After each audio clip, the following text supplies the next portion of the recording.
Judges chapter 3. These were the nations the Lord permitted to remain, so he could use them to test Israel. He wanted to test all those who had not experienced battle against the Canaanites. He left those nations simply because he wanted to teach the subsequent generations of Israel who had not experienced the earlier battles how to conduct holy war. These were the nations: the 5 lords of the Philistines, all the Canaanites, the Sidonians, and the Hivites living in Mount Lebanon, from Mount Baal-Hermon to Lebo-Hamath. They were left to test Israel, so the Lord would know if his people would obey the commands he gave their ancestors through Moses. The Israelites lived among the Canaanites, Hittites, Amorites, Perizzites, Hivites, and Jebusites. They took the Canaanites' daughters as wives and gave their daughters to the Canaanites. They worshipped their gods as well. The Israelites did evil in the Lord's sight. They forgot the Lord their God and worshipped the Baals and the Asherahs. The Lord was furious with Israel and turned them over to King Cushan-Rishathaim of Aram-Naharaim.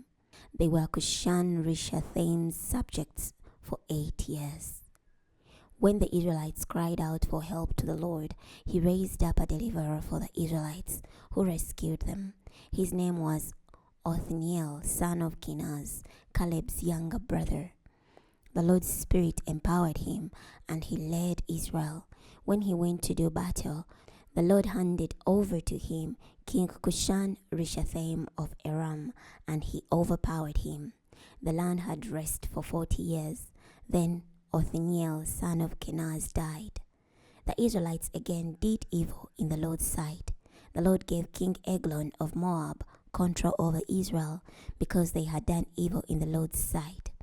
Eglon formed alliances with the Ammonites and Amalekites. He came and defeated Israel, and they seized the city of date palm trees. The Israelites were subject to King Eglon of Moab for 18 years.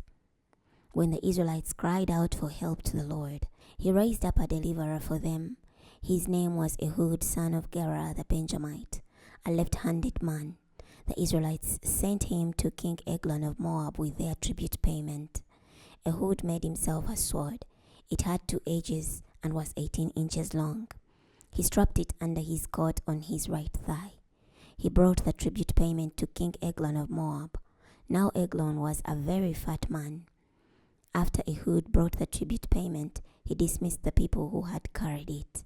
But he went back once he reached the carved images at Gilgal. He said to Eglon, "I have a secret message for you, O king." Eglon said, "Be quiet." All his attendants left. When Ehud approached him, he was sitting in his well-ventilated upper room all by himself. Ehud said, "I have a message from God for you." When Eglon rose up from his seat, Ehud reached with his left hand, pulled the sword from his right thigh, and drove it into Eglon's belly.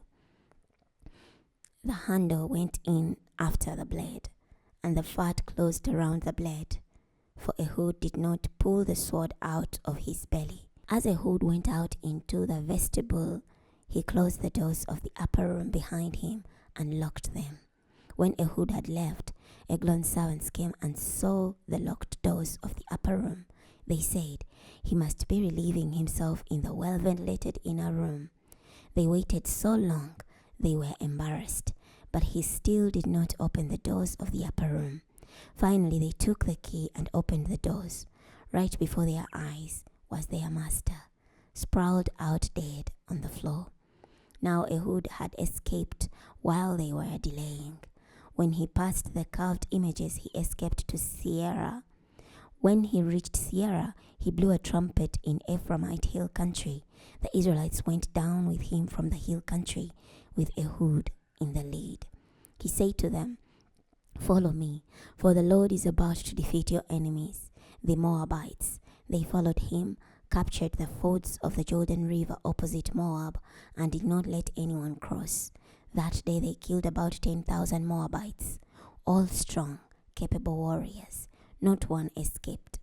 Israel humiliated Moab that day. and the land had rest for 80 years. After Ehud came Shamagal, son of Anath. He killed 600 Philistines with an ox goad, and like Ehud, delivered Israel. Chapter 4. The Israelites again did evil in the Lord's sight after Ehud's death. The Lord turned them over to King Jabin of Canaan, who ruled in Hazor. The general of his army was Sisera, who lived in Harosheth Hagoyim. The Israelites cried out for help to the Lord, because Sisera had 900 chariots with iron-rimmed wheels, and he cruelly oppressed the Israelites for 20 years. Now Deborah, a prophetess, wife of Lapidoth, was leading Israel at that time. She would sit under the dead palm tree of Deborah between Ramah and Bethel in the Ephraimite hill country. The Israelites would come up to her to have their disputes settled. She summoned Barak, son of Abinoam, from Kadesh in Naphtali. She said to him, "Is it not true that the Lord God of Israel is commanding you, go march to Mount Tabor? Take with you 10,000 men from Naphtali and Zebulun. I will bring Sisera, the general of Jabin's army, to you at the Kishon River, along with his chariots and huge army. I will hand him over to you." Barak said to her, "If you go with me, I will go. But if you do not go with me, I will not go." She said, "I will indeed go with you, but you will not gain fame on the expedition you are undertaking, for the Lord will turn Sisera over to a woman." Deborah got up and went with Barak to Kadesh.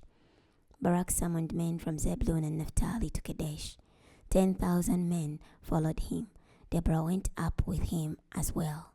Now Heber the Kenite had moved away from the Kenites, the descendants of Hobab, Moses' father-in-law. He lived near the gate tree in Zananim, near Kadesh. When Sisera heard that Barak, son of Abinoam, had gone up to Mount Tabor, he ordered all his chariotry, 900 chariots with iron-rimmed wheels, and all the troops he had with him, to go from Harosheth Hagoyim to the river Kishon. Deborah said to Barak, "Spring into action, for this is the day the Lord is handing Sisera over to you." Has the Lord not taken the lead? Barak quickly went down from Mount Tabor with 10,000 men following him. The Lord routed Sisera, all his chariotry, and all his army with the edge of the sword. Sisera jumped out of his chariot and ran away on foot. Now Barak chased the chariots and the army all the way to Harosheth Hagoyim. Sisera's whole army died by the edge of the sword. Not even one survived. Now Sisera ran away on foot to the tent of Jael, wife of Heber the Kenite. For King Jabin of Hazor and the family of Heber the Kenite had made a peace treaty. Jael came out to welcome Sisera. She said to him, "Stop and rest, my lord. Stop and rest with me. Don't be afraid." So Sisera stopped to rest in her tent, and she put a blanket over him. He said to her, "Give me a little water to drink, because I'm thirsty." She opened a goatskin container of milk and gave him some milk to drink. Then she covered him up again. He said to her, "Stand, watch at the entrance to the tent. If anyone comes along and asks you, 'Is there a man here?' say no." Then Jael, wife of Heber, took a tent peg in one hand and a hammer in the other. She crept up on him, drove the tent peg through his temple into the ground while he was asleep from exhaustion, and he died. Now Barak was chasing Sisera. Jael went out to welcome him. She said to him, "Come here, I'll show you the man you are searching for." He went with her in the tent, and there he saw Sisera sprawled out dead, with a tent peg in his temple. That day God humiliated King Jabin of Canaan before the Israelites. Israel's power continued to overwhelm King Jabin of Canaan until they did away with him. We're stopping here today. Next time we're going to be starting from Judges chapter 5. I'll see you then.